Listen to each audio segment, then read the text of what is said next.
Hello everyone, my name is Braj Mohan और आप देख रहे हैं एग्जाम कैंपस। तो आज हम न्यूज एनालिसिस और करंट अफेयर के एक क्लास स्टार्ट कर रहे हैं यहाँ से। और जो भी लोग एसएससी, यूपी पीसीएस या फिर स्टेट पीसीएस या किसी अदर स्टेट की एग्जाम की प्रिपरेशन कर रहे हैं, तो हम आज से ये न्यूज और एनालिसिस स्टार्ट करते हैं। और इसमें हम चाहते हैं ज़्यादा से ज़्यादा लोग जुड़े इसमें। तो हाल ही रिलायंस ने एक जियो कॉइन करेंसी यानी कि क्रिप्टो करेंसी कह सकते हो इसे, तो कॉइन लॉन्च किया था। और उस कॉइन में मतलब ये न्यूज जियो ने कभी ऑफिशियली नहीं बताई गई, बट इसकी जो न्यूज रिलेटेड निकल के आई, जो कंपनी थी जिसके साथ में इन्होंने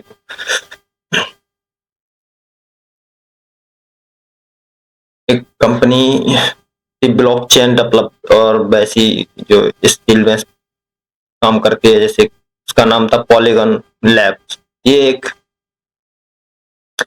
कंपनी जो एक इथेरियम करके जो क्रिप्टो करेंसी है उसके साथ मिलके काम करती है, तो उसी ने इसको बताया, इसके बारे में न्यूज आगे आई। तो रिलायंस जियो की जो क्रिप्टो करेंसी है वो अंबानी की कंपनी के द्वारा निकाली गई है। एक एक रिविजन बोला तो ऐसा जा रहा है कि जो टेलीकॉम इंडस्ट्री हो गई, उसके बाद में मोबाइल सर्विस प्रोवाइडिंग हो गया, इन सबको रिलायंस तो अच्छे से चला ही रहा है ऑलरेडी। और नॉन बैंकिंग फाइनेंशियल सब्सिडियरी, इन सब में फाइनेंशियल सर्विस वगैरह, नेटवर्किंग, सेम बाकी चीजों में ऑलरेडी रिलायंस काम कर रहा है। बट जो ब्लॉकचेन डेवलपमेंट के बारे में बात करें, तो ब्लॉकचेन के अंदर आप शुरुआत करने के लिए शायद अगर आगे देखा जाए तो मे बी ये कुछ इम्पैक्ट करेगा। लेकिन वेब 3 कैपेबिलिटी के लिए जो इस पे एनहेंसिंग की जा रही है, पॉलीगॉन लैब है जो बेंगलुरु में स्थित एक कंपनी है, तो उस कंपनी द्वारा इसका जो डेवलपमेंट है, इसकी जो जियो क्रिप्टो करेंसी की, तो वो उसके साथ मिलके कोलैबोरेशन किया है। तो उस पे एनहेंसिंग की जाएगी कि जो ब्लॉकचेन डेवलपमेंट यानी कि जो वेब 3 कैपेबिलिटी। वेब 3 क्या होता है, जैसे कि वेब 1, वेब 2 आया, फिर वेब 3 आया। वेब 1 में मतलब जब वेब 1 आया था उस टाइम जो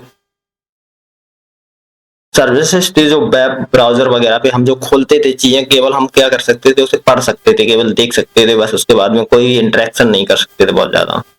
वेब 2 आया, उसके बाद में चैटबॉट वगैरह से हम कैसे कनेक्ट हुए, और उसमें जो वेब 2 उसकी जो नेक्स्ट वर्जन आया वही वेब 3 है। वेब 3 में आज की डेट में हम अगर कोई एक वेब ब्राउजर पे जाते हैं, उसके अंदर फिर हम और अंदर घुसते चले जाते हैं, कई अलग अलग चीजें निकलती चली जाती हैं। तो इस वजह से क्या हुआ, आज की डेट में उस वेब ब्राउजर से क्या हुआ, इंटरेक्शन हो गया, यानी कई चैटबॉट एक दूसरे से कनेक्ट हो गए।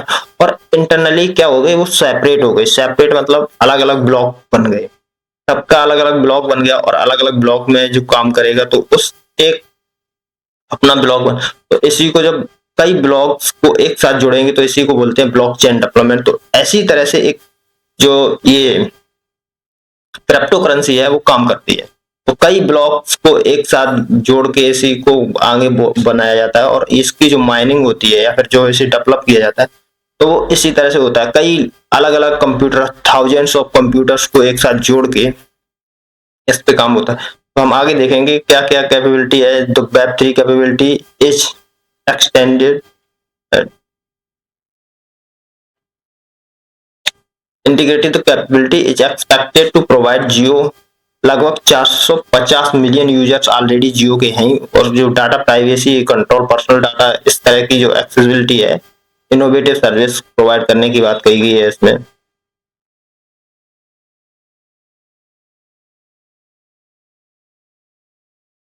तो क्रिप्टो करेंसी होती क्या है, पहले तो ये जानते हैं। क्रिप्टो करेंसी एक तो कोई क्रिप्टो करेंसी कोई डिजिटल कॉइन नहीं है। Crypto currency is the address या फिर एक इंफॉर्मेशन होती है नेट पे, और उस इंफॉर्मेशन को यानी कि उस एड्रेस को और उस जनरेट किया जाता है, यानी कि ऐसी बहुत सारी डाटा होता है, उसको जनरेट करने के लिए बहुत सारे अलग अलग लैपटॉप वो कंप्यूटर्स को जोड़ा जाता है। उन काफी कंप्यूटर्स में जो प्रोग्रामिंग होती है, और उसे ऐसा नहीं है कि कोई प्रोग्रामिंग है, ये कोई प्रोग्रामिंग नहीं है क्रिप्टो करेंसी की।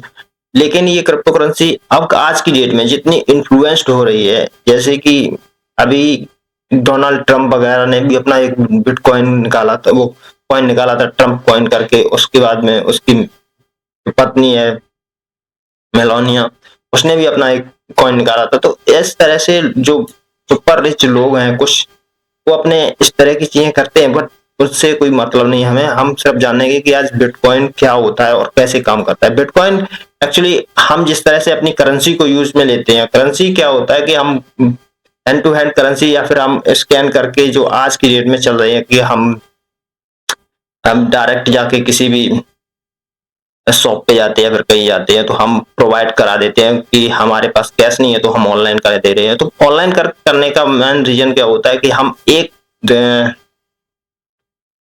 डिजिटल ट्रांजैक्शन करते हैं। और ये डिजिटल ट्रांजैक्शन इसी तरह से जो बिटकॉइन है, या फिर जितने भी सारे कॉइन्स हैं, बिटकॉइन, इथेरियम, बाकी बहुत सारे ऐसे थाउजेंड्स ऑफ कॉइन्स बना दिए गए आज की डेट में, इस तरह से काम करते हैं। तो ये जो प्रोसेस होती है ब्लॉकचेन प्रोसेस, उसके द्वारा ये बनते हैं सारे के सारे एड्रेस। वन एड्रेस से दूसरे एड्रेस पे जब कोई अपना ट्रांजैक्शन भेजता है, तो हम एड्रेस भेजता है उसका, एक एड्रेस दूसरे एड्रेस पे भेजा जाता है। उससे क्या होता है, एक ट्रांजैक्शन मान लिया जाता है कि इस तरह से ऐसे। और इसमें जो ट्रांजैक्शन होता है वो उसी फॉर्म में होगा, ना कि कोई करेंसी फॉर्म में होगा या किसी बैंक से रिलेटेड होगा। तो उसका जो पैसा है बिटकॉइन का, तो उस जो बिटकॉइन का जो एड्रेस है उसी के अंदर उसको ट्रांजैक्शन किया। और इससे फायदा क्या होता है कि कई अलग अलग कंप्यूटर्स इसमें काम करते होते हैं, बहुत सारे अलग इसके सबके अपने पासवर्ड और या फिर फिंगरप्रिंट। तो इसकी अगर टेक्निकल बात करें तो टेक्निकल बहुत अलग डिफिकल्ट हो जाएगा ये। इसका हैश जो होता है, और उसके बाद में एक पासवर्ड, इंडिविजुअल पासवर्ड होता है सभी कंप्यूटर्स का अपना अपना। तो जब कोई हैक करेगा या फिर कुछ भी करेगा, तो सारे कंप्यूटर्स पे वो इंफॉर्मेशन पहुंचेगी। और जब कोई कुछ भी चेंज करेगा, जितने भी कंप्यूटर्स इसके साथ मिलकर काम करते हैं, तो उन सबको पता लग जाएगा कि हाँ, इसमें किसी ने इंटरफेयर किया है। तो इसमें होता क्या है, जो पासवर्ड और की होती है, तो वो फर्स्ट वाले के पास नेक्स्ट वाले की होगी, तो नेक्स्ट के बाद उस नेक्स्ट वाले की होगी। तो इस तरह से सारे के सारे एक दूसरे से कनेक्ट होते हैं। और जब कोई एक इंफॉर्मेशन चेंज करेगा, तो इसमें बताया गया है 51%, आधे से ज्यादा जो इस पे जितने भी साइन इन है, जितने भी कंप्यूटर्स या फिर जितने भी इंडिविजुअल्स एक साथ काम कर रहे हैं, उन 51 से ज्यादा के पास पासवर्ड होगा, तभी वो हैक कर पाएगा। तो अभी जो बैंकिंग सेंट्रलाइज सिस्टम चल रहा है आज की डेट में, हमारे जो पैसे हम लोग ट्रांजैक्शन करते हैं, तो एक बैंक सेंट्रल का क्या होता है, एक आरबीआई है हर स्टेट हर कंट्री का, और वो आरबीआई गवर्न करता है। उसके रूल एंड रेगुलेशन से ही सारी देश के अंदर जो भी करेंसी डिस्ट्रीब्यूशन होता है, हम ट्रांजैक्शन करते हैं, सारा कुछ इंफॉर्मेशन उसके पास होता है। तो उससे क्या है, किसी किसी एक के पास कोई इंफॉर्मेशन है, उसको हैक करना बहुत आसान हो जाता है।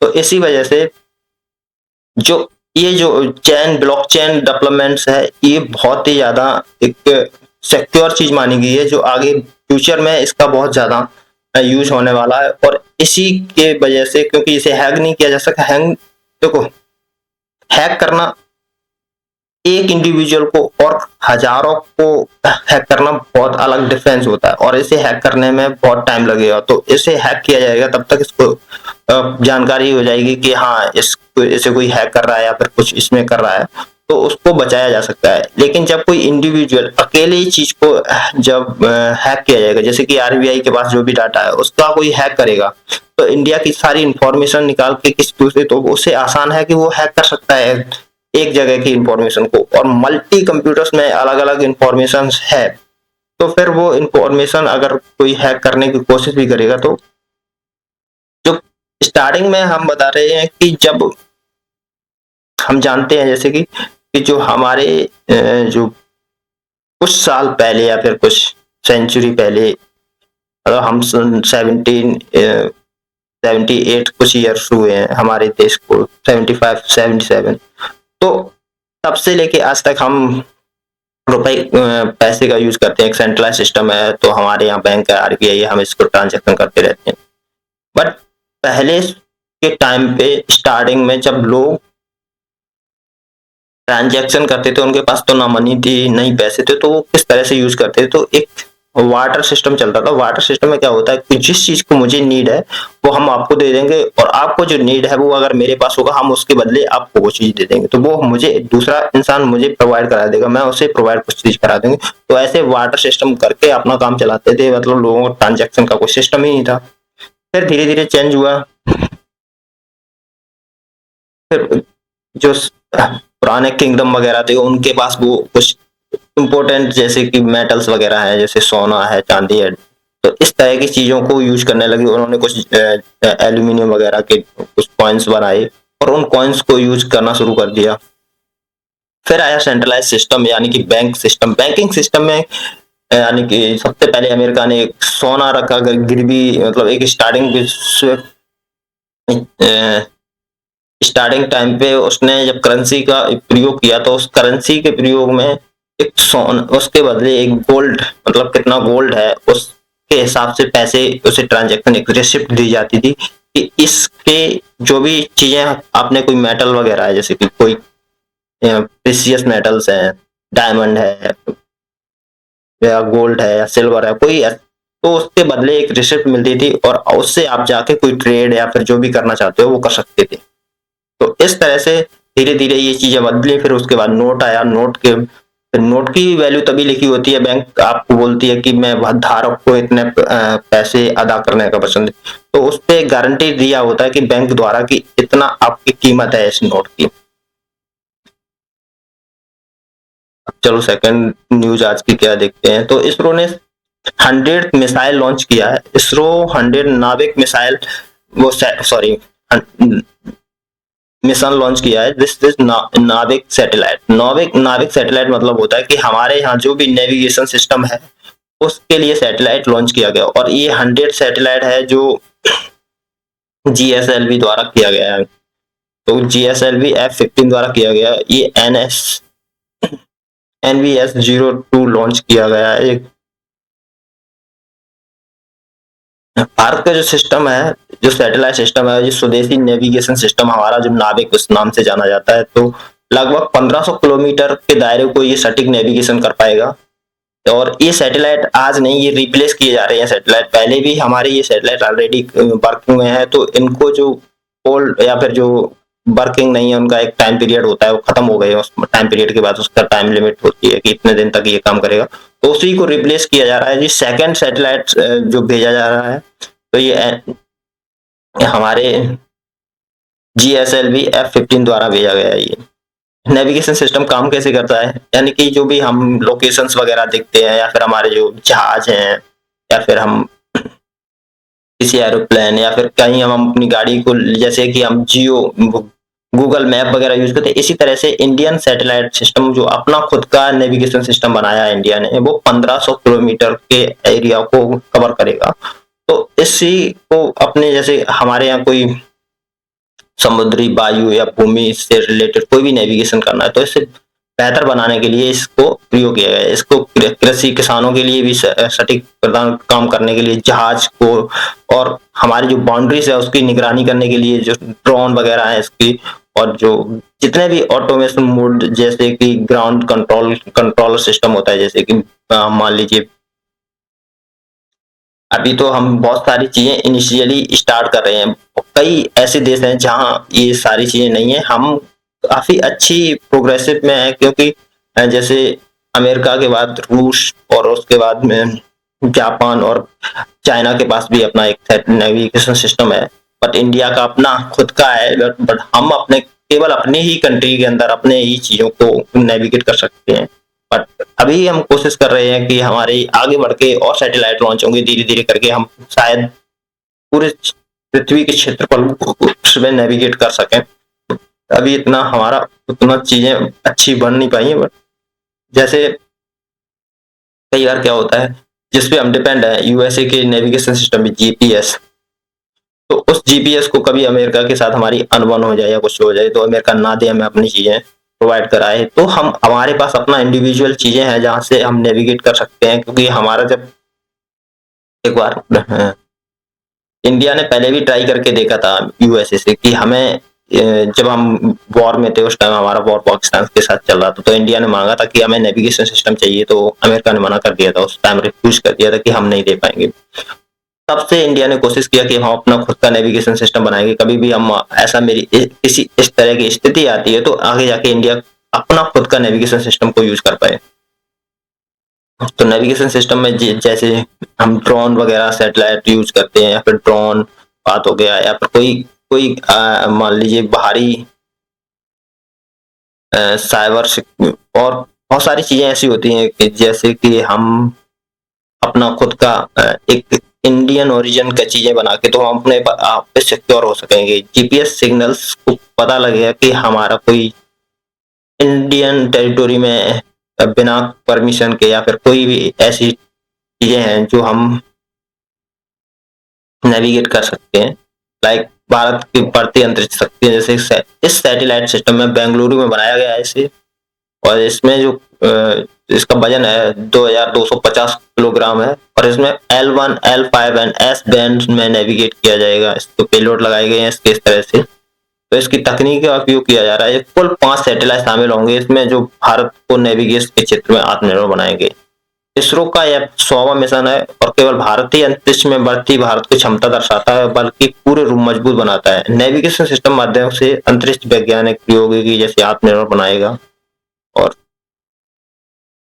इस तरह की जो चीजें होती हैं नेविगेशन सिस्टम वगैरह है, ये आपने देखा होगा कि नेविगेशन सिस्टम यूएसए का जीपीएस है वो भी सही से काम नहीं करता। कभी कभी आप देखो जो लोकेशन वगैरह को सही से नहीं दिखाता है। कई बार ऐसा होता है कि जो हम दूसरे पे डिपेंड रहेंगे, कितने दिन तक रहेंगे। तो अभी यूएसए ने एआई बनाया, एआई चैट जीपीटी बनाया, भाई चाइना ने एआई चैट जीपीटी बना दिया। अभी अभी इस तरह की कंपटीशन इंडिया के अंदर नहीं दुनिया के अंदर चल रही है। अमेरिका सुपर पावर बना हुआ है इसमें।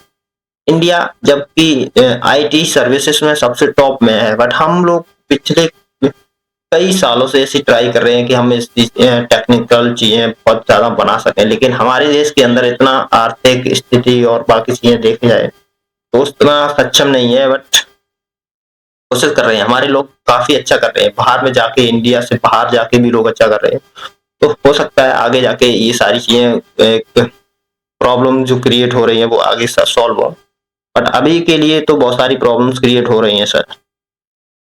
तो आसाम ने अब डिब्रूगढ़ को अपना सेकंड कैपिटल बनाने की बात कही है, क्योंकि आसाम की अभी जो कैपिटल है वो दिसपुर है, और उसकी जो दिसपुर से हटा के अभी जो 2026 में लोकसभा लेजिस्लेटिव वो क्या नाम चुनाव, स्टेट के चुनाव भी होने वाले हैं, तो इस वजह से अभी हेमंत शर्मा ने तो ये यहाँ से कुछ चीजें हैं जो इम्पोर्टेंट है जानने के लिए। तो ये नॉर्थ ईस्ट स्टेट है एक आसाम।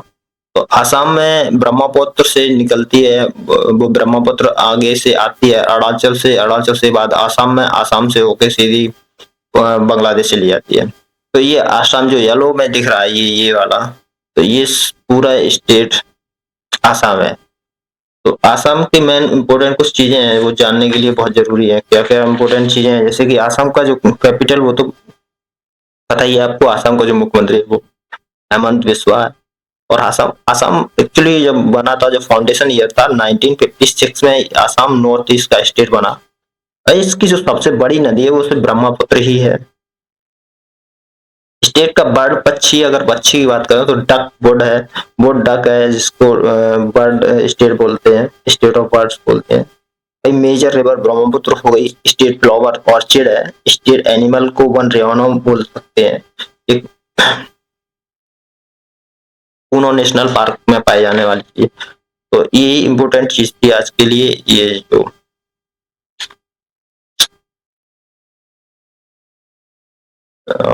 बस इतना ही न्यूज था। इसके बाद में आगे दूसरा न्यूज देखते हैं हम क्या है।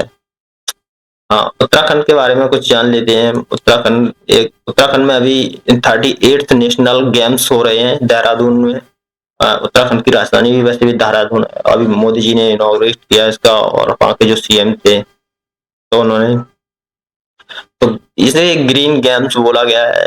इस पे जोर देके प्रधानमंत्री जी ने कहा है कि यूज इको फ्रेंडली आइटम्स को यूज किया जाएगा इसमें। उन्होंने ये भी मेंशन किया जो ट्रॉफीज वगैरह है और मेडल्स हैं वो भी ई वेस्ट के बने होंगे। जो ट्री प्लांट किए जाएंगे उन लोगों के नाम पे, जो मेडल जीतेंगे, जो विनर होंगे उनके नाम पे कुछ पेड़ लगाए जाएंगे। और उन्हें कंग्रेचुलेशन करने के लिए जो सिटीजन्स होस्टिंग जो एक्सटेंडेड बेस्ट विशेष दिया उन एथलीट्स को। और एक्चुअली उत्तराखंड को 25 ईयर हो गए हैं, 25वीं एनिवर्सरी है, क्योंकि उत्तराखंड उत्तर प्रदेश का पहले एक स्टेट हुआ करता था। इस पे एम्फसाइज करके बोला गया कि जो अ, उत्तराखंड ऑलरेडी फेमस है ही, क्योंकि उत्तराखंड को देवभूमि बोला जाता है। तो देवभूमि मतलब होता है भगवान की जो भूमि है, वहां बहुत मंदिर, बहुत सारे इस तरह की कल्चर है। हिंदुज्म बहुत ज्यादा और मुस्लिम भी है, but two third fourth Hindu है। और वहाँ के जो जिम कॉर्बेट नेशनल पार्क है, बद्रीनाथ टेम्पल, आरती जो आरती है हर की पौड़ी वो भी फेमस है। जैसे राजभवन नैनीताल, केदारनाथ टेम्पल जो बहुत ज्यादा लोग जाते हैं अपनी आस्था के लिए। तो इस तरह से उत्तराखंड ऑलरेडी बहुत ही ज्यादा फेमस तो है ही, एक स्टेट फेमस स्टेट है। बट उत्तराखंड की काफी चीजें हम जैसे जैसे जानना चाहते हैं। तो उत्तराखंड में एक एक करके हम जानते हैं क्या क्या उत्तराखंड। उत्तराखंड टोटल जो एरिया है 53,483 किलोमीटर में फैला हुआ है। तो स्क्वायर किलोमीटर में equal to 1.6 total area of India का है। जो देहरादून सर्व करता है, कैपिटल उसकी है नैनीताल, एक जुडिशियल कैपिटल बोलते हैं। और वहीं दो डिवीजन में इसे उत्तराखंड को बांटा गया है, Garhwal and Kumaon. Total 13 district में। और फॉरेस्ट कवर एरिया लगभग 44.4 के स्टेट ज्योग्राफिकल एरिया है। वहीं कल्टीवेट एरिया बोला जाए तो 16% है ज्योग्राफिकल एरिया से। Total major two major rivers भी है, जिसमें गंगा और यमुना, जो जो यमुना की यमुनोत्री और गंगोत्री से निकलती है ग्लेशियर से। और उत्तराखंड ये देखो कहाँ कौन कौन सी स्टेट से उत्तराखंड की स्टेट लगती है। तो उत्तराखंड हिमाचल प्रदेश से लगता है, उत्तराखंड उत्तर प्रदेश से लगता है, उत्तराखंड हरियाणा से लगता है, उधर नेपाल से लगता है, उधर तिब्बत में लगता है। तो उत्तराखंड की जो कैपिटल है देहरादून, विंटर में हो जाती है। 13 डिस्ट्रिक्ट हैं, जैसे कि टोटल डिस्ट्रिक्ट की बात करें तो। और गवर्नर जो है के गवर्नर है गुरमीत सिंह, और पुष्कर सिंह धामी यहाँ के सीएम है। और लोकसभा जो लेजिस्लेटिव असेंबली की जो सीट्स हैं वो लगभग 70 सीट्स हैं। और अभी बीजेपी की सरकार है, ये भी जानना बहुत जरूरी है कि उत्तराखंड 9 नवंबर 2000 को बना था। और इसमें उत्तर प्रदेश का एक पार्ट है, ये उत्तर प्रदेश से डिवाइड हुआ है। और यही बता तो आपको पता है चार धाम यात्रा वगैरह बहुत फेमस है उत्तराखंड की। और उन चार धामों में ऋषिकेश, हरिद्वार, ऋषिकेश और केदारनाथ और बद्रीनाथ, ये चार धाम यात्रा बहुत फेमस है। और हैबिटेंट जैसे गढ़वाली एंड कुमायूं, ये लोग ज्यादा जो स्टेट के हैबिटेंट हैं वो बोले जाते हैं। प्रैक्टिसली देयर आर 3-4 और पॉपुलेशन है जो हिंदूज है, मैंने पहले ही बताया। और मोस्ट वाइडली स्पोकन लैंग्वेज भी है हिंदी इसमें। रिलीजियस अगर बात करें तो जो हिंदू टेम्पल्स बहुत और रिलीजियस सिग्निफिकेंस ज्यादा है। Number of the times world heritage site भी है यहाँ पे। तो यही है उत्तराखंड के बारे में। यहाँ पे कुछ मंदिर हैं जैसे कि गढ़वाल, हिमालय के बारे में देखिए ओली। और ये आरती होती है जो हरि की पौड़ी की, बद्रीनाथ टेम्पल, केदारनाथ टेम्पल, राजभवन और नैनीताल में है, जिम कॉर्बेट नेशनल पार्क जो बहुत फेमस है। So it is all. आज की न्यूज इतनी थी, सो हम आज इतना ही कवर किया। और वी शुड नो कि जो हमारा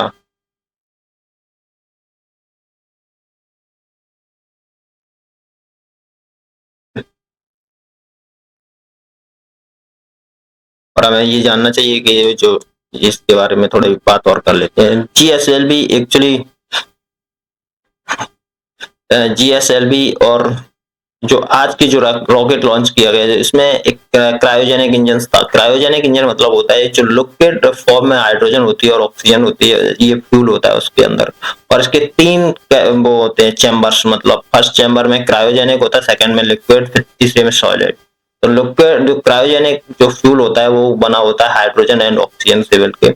इसी तरह से जैसे पीएसएलवी वगैरह में चार चैम्बर्स होते हैं, जैसे कि पहले में ठोस, फिर द्रव्य, द्रव्य ऊपर ठोस, फिर द्रव्य, फिर ठोस, यानी कि चार चैम्बर होते हैं। इसी तरह से जो जीएसएलवी है इसमें तीन चैम्बर्स होते हैं, यानी कि फ्यूल टैंक में। और जो अभी आगे बात करते हैं तो हमें पता होना चाहिए कि जो आगे एग्जाम में पूछे जाते हैं वो किस तरह से क्वेश्चन पूछे जाते हैं। जैसे आदित्य, अभी पूछा जाएगा कि आदित्य L1 किससे लॉन्च किया गया था, कौन से सैटेलाइट से उसका यूज किया गया वो, तो कौन से सॉरी जो मिशन था आदित्य L1, उसको लॉन्च करने वाला कौन सा वो।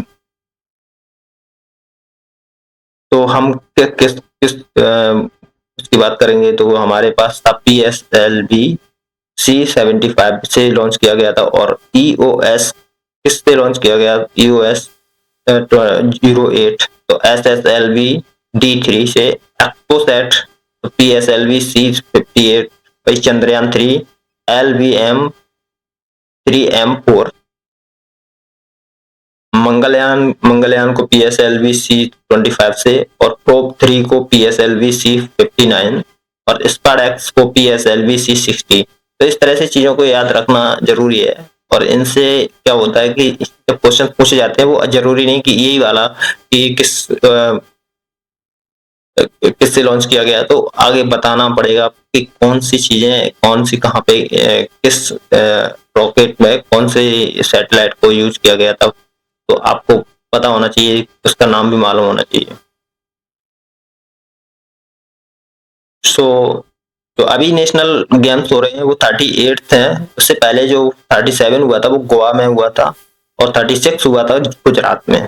तो हमें पता होना चाहिए, तो हमारे जो गेम्स स्टार्ट हुए तो 1924 में स्टार्ट हुए थे, फर्स्ट एडिशन लाहौर में हुआ था। लेकिन फिर जिससे कंटिन्यूसली लगातार नहीं हो पाए, तो इसमें जो चेंजिंग आया वो काफी अलग था। इसी वजह से हमारे जो ओलंपिक में, पैरा ओलंपिक में जाते हैं, तो हमारे गवर्नमेंट ने कभी ध्यान ही नहीं दिया इस तरह की चीजों पे कि हमें इसके कंटिन्यूसली। अब गवर्नमेंट ध्यान दे रही है कि हम अपने, जैसे कि बहुत सारे नेशनल गेम से निकले हुए हमारे जो सीनियर खिलाड़ी हैं, जैसे कि नीरज चोपड़ा हो गया, और पीटी उषा हो गई, साइना नेहवाल हो गई, ये सारे के सारे निकले हुए हैं हमारे नेशनल गेम से ही आगे बढ़ के पहुंचे हैं इंटरनेशनल गेम्स में, ओलंपिक्स में। सो और अभी ठीक है, आज के लिए इतना ही। कल से और अच्छे अच्छे से मैं बना के लाऊंगा पीडीएफ, और उससे अच्छे से मैं सोचता हूँ आपको एक एक चीज क्लियर कराऊं कि यार मैं इस तरह से जैसी चीजें भी प्रोवाइड करा रहा हूँ आप लोगों को, उससे बेहतर हो सके आपको। थैंक यू फॉर आज जुड़ने के लिए। और ये जो सिस्टम मैंने बताया क्रिप्टो करेंसी, इसके लिए डिटेल में मैं चीजें ला सकता था, बट डिटेल में लाने के लिए पर लोग ध्यान नहीं देते। आई डोंट थिंक कि आप सपोर्ट करोगे तो मैं अच्छी चीजें बनाऊंगा।